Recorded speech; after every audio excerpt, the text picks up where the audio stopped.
Hi friends, welcome to my channel.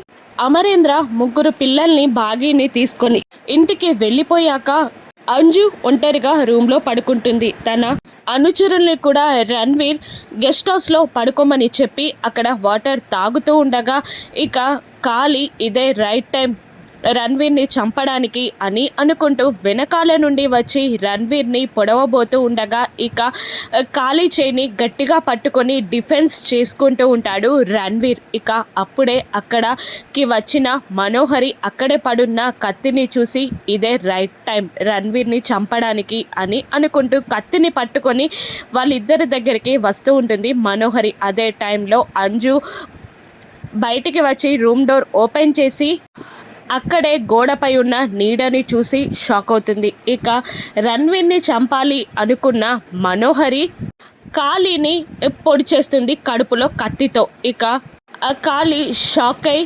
మనోహరిని చూస్తూ ఉండిపోతాడు. కాళీని మనోహరి పొడుస్తుండగా అంజు పాప చూసి షాక్ అవుతుంది. ఇక ఇప్పుడు అంజు మనోహరి గురించి అమర్కి చెప్తుందా? కాళీ పరిస్థితి ఏంటి? రణ్వీర్ రియాక్షన్ ఏంటి? రాను ఎపిసోడ్స్లో చూద్దాం. Thank you for watching.